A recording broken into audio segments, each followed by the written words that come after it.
Porque isso é importante para o nosso papo, talvez isso me ajude a construir aqui o pensamento, para que eu possa expor o que é efetivamente Arqueo, Tá né? bom. Então vamos começar primeiro aqui para as pessoas entenderem o que é Arqueo, Arquitetura Yield Life. Você pode falar um pouquinho do conceito da sua empresa, da sua marca, o que vocês fazem? Sim. A Arqueo, naturalmente, ela nasceu com a essência da arquitetura, né? Não há dúvida.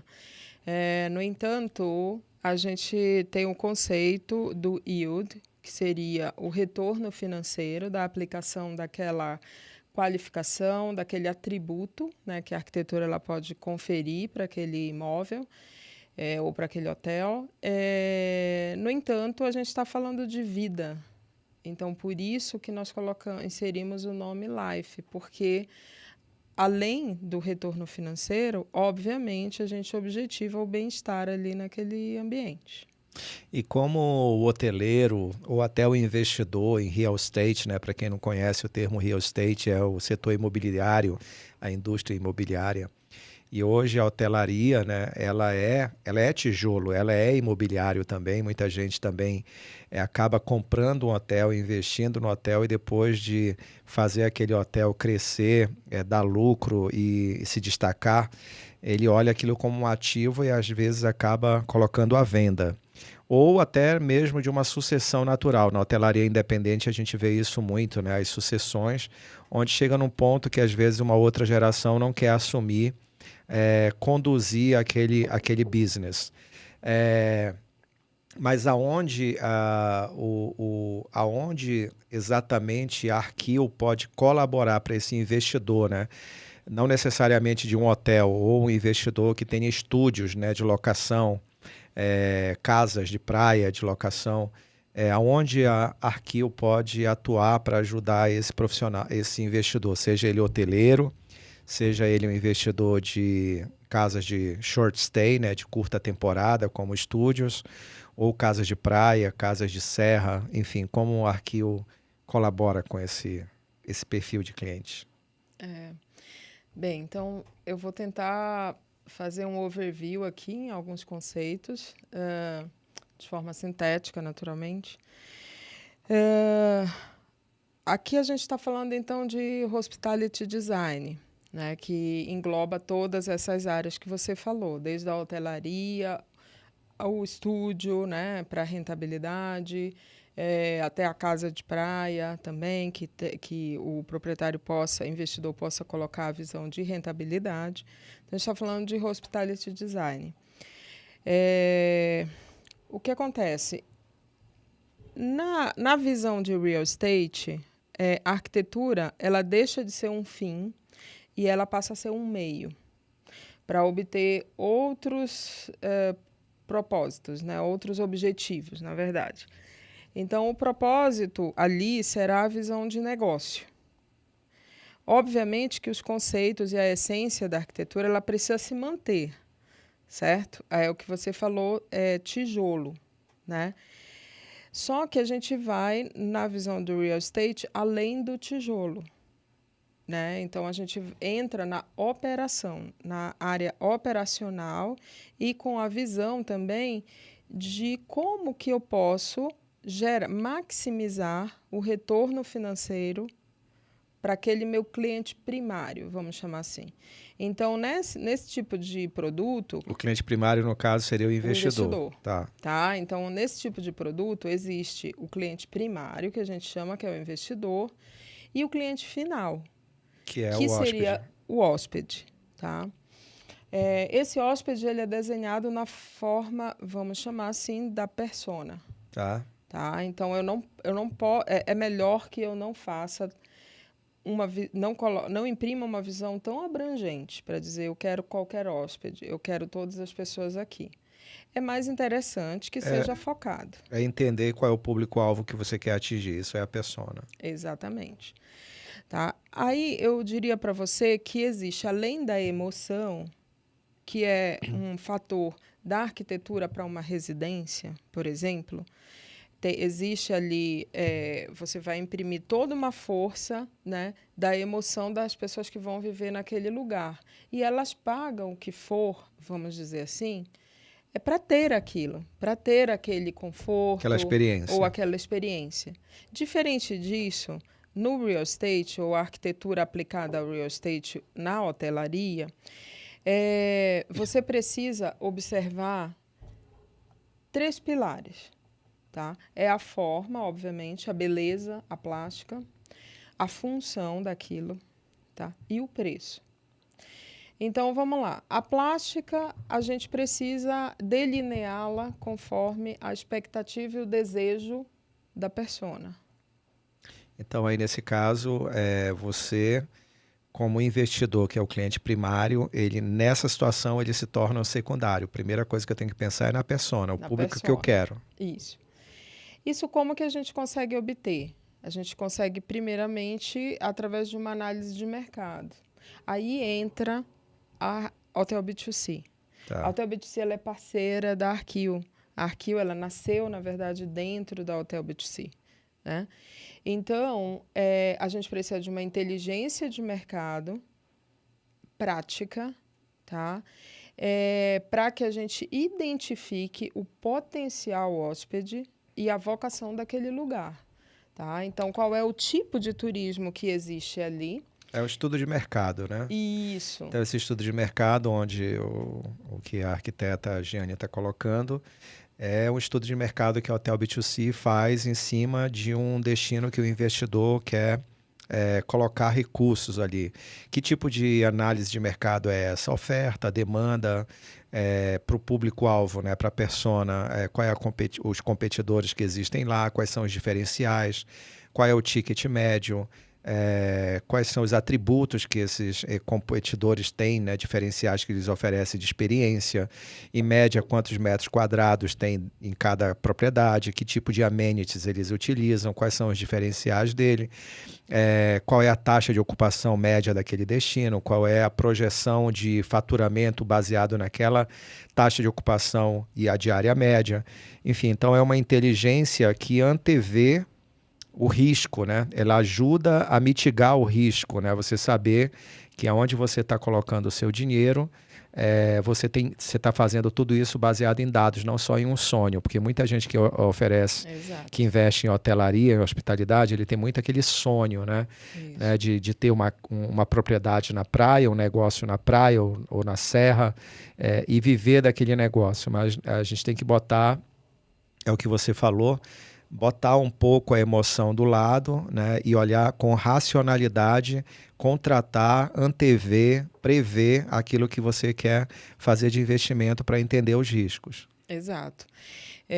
A gente pode falar, que talvez seja uma fala conhecida para quem trabalha com análise de mercado, que a gente estuda o passado para poder propor o futuro. Tá? Então, a análise de mercado nada mais é, nesse momento, que a gente observe qual é a característica daquele lugar, exatamente como você acabou de descrever. Diante desse mapeamento, eu vou ali fazer um match entre o que aquele lugar está me dando de resposta e qual é o sonho do investidor, para ver se a gente consegue casar essas duas informações. A partir disso, aí a gente vai elencar quais são os competidores, o que eles oferecem. Então, eu não posso fazer, vamos dizer, essa análise tão ampla. Eu fiz o mapeamento amplo e agora eu elejo qual é o meu benchmark.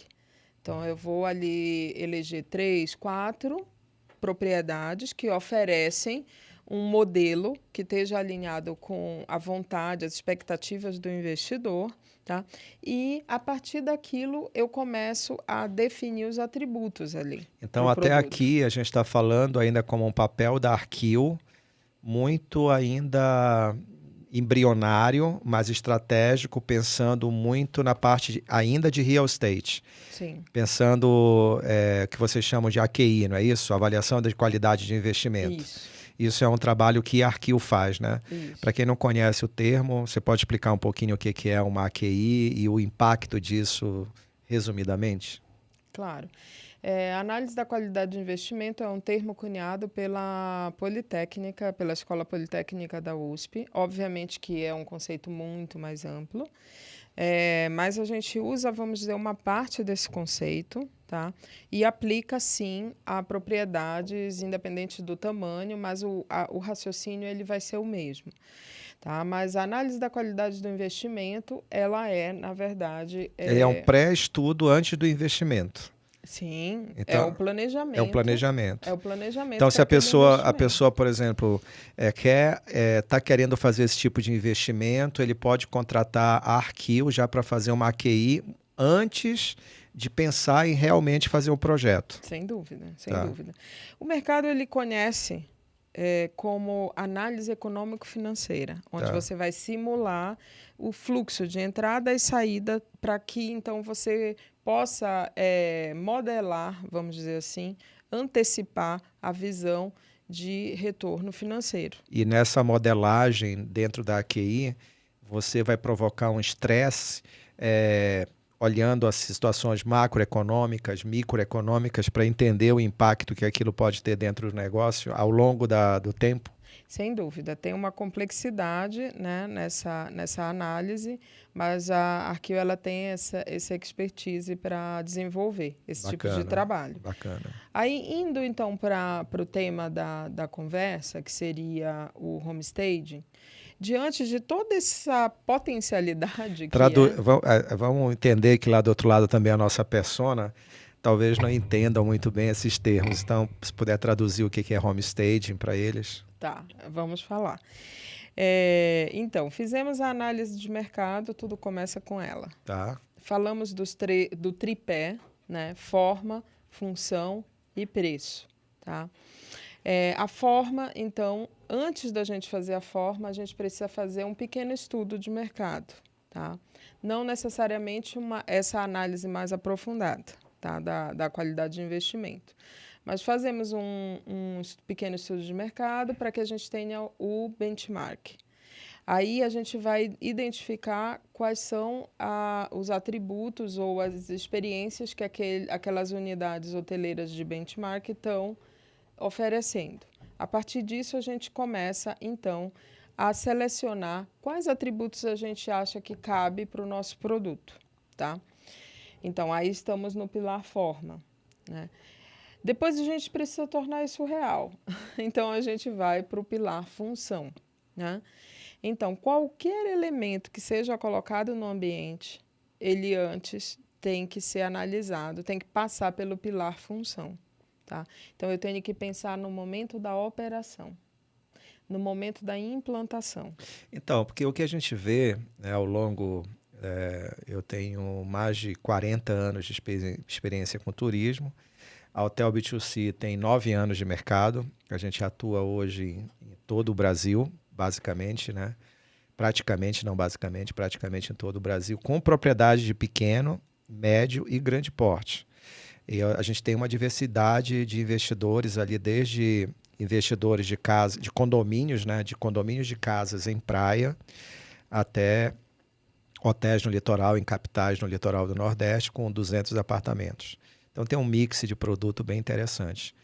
A gente vê, e o nosso foco de mercado é a hotelaria independente. Né?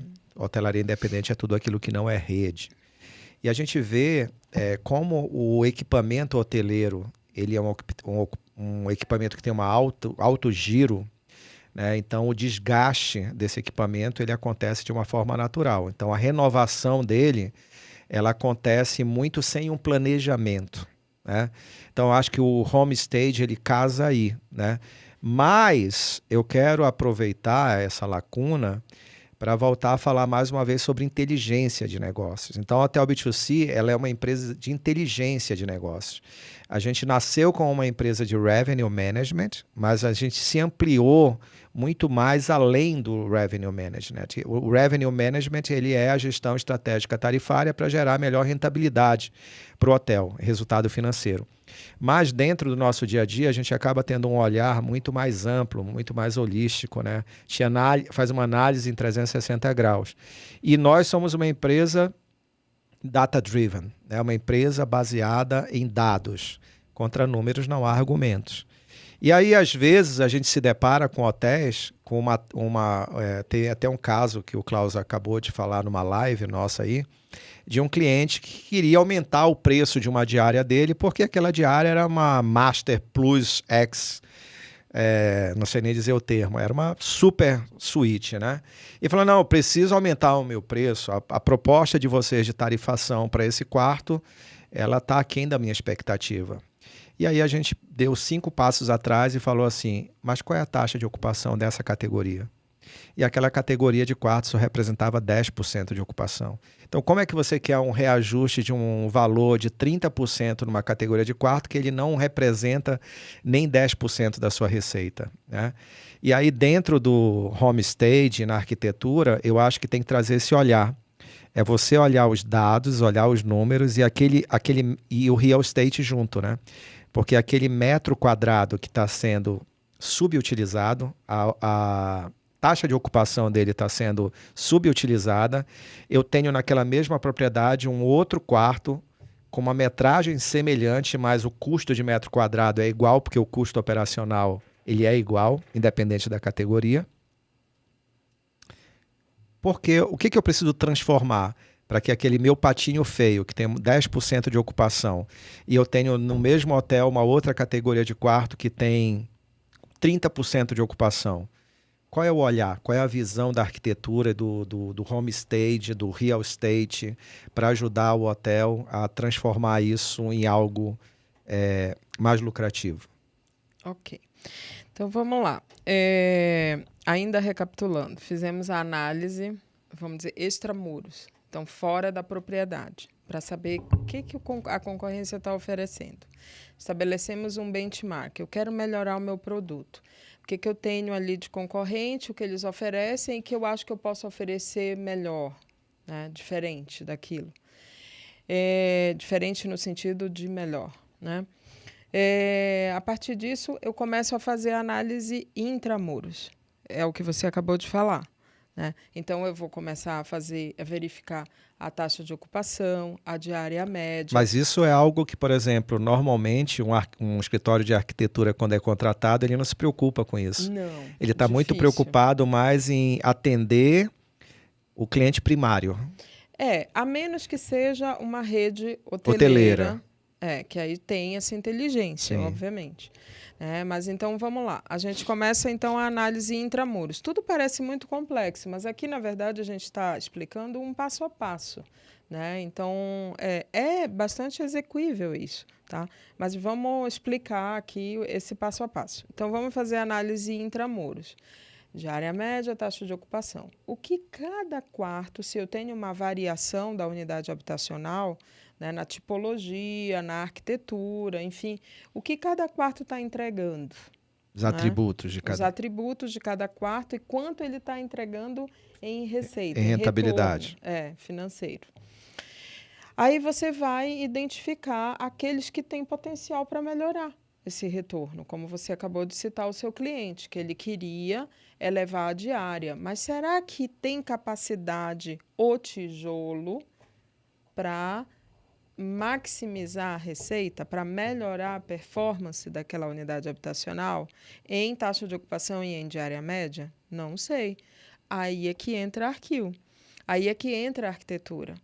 E aí que entra o homestay. Então, vamos esclarecer aqui, eu acho que chegou o ponto da gente esclarecer o que é o homestay. O papo está interessante. Então, a gente tem 3 formas, uma classificação simplista, mas eu vou colocar aqui. Então, 3 níveis de intervenção. A gente tem a intervenção clássica da arquitetura de interior, o interior design, que se chama, que seria você identificar ali possíveis atributos estéticos que eu pudesse melhorar naquele ambiente, tá? Eu tenho a intervenção da arquitetura de interior, propriamente dita, então eu vou a fundo eu vou realmente fazer um projeto melhorando instalações elétricas, hidráulicas, eu vou reformar, retrofitar aquele produto. Tá? É o que a gente chama no real estate de reposição de ativo. Eu vou reposicionar aquele ativo diante da concorrência. Tá? Então, é uma reforma profunda. Tá? E eu tenho o homestaging. O homestaging é como se fosse o quê? Eu trago o design de interior, eu trago algumas peças, chaves, para que a gente vai já explicar um pouquinho mais sobre isso, mas para que eu tenha uma boa imagem no digital daquele produto, tá? Eu vou fazer algumas intervenções de arquitetura, mas que elas não são tão profundas, tá? E o meu objetivo ali é cada real que eu invista, ou cada dólar, ou enfim, cada moeda que eu invista ali, eu saiba exatamente qual é o retorno que ela vai me dar em performance e melhoria da receita daquela unidade habitacional. Maravilha. Esse é o homestaging. Esse é o que todo mundo quer ouvir, né? Exatamente. Ou seja, é como se fosse um meio do caminho entre... Então, o homestaging é uma obra, vamos dizer assim, com menos intervenções, Isso. mas que maximize o resultado. Maximiza o resultado. E ela tem... E é uma coisa mais rápida de se fazer. Mais rápida, mas ela não deixa de olhar a parte plástica, estética, que é o que o interior design iria fazer. Ok. Tá?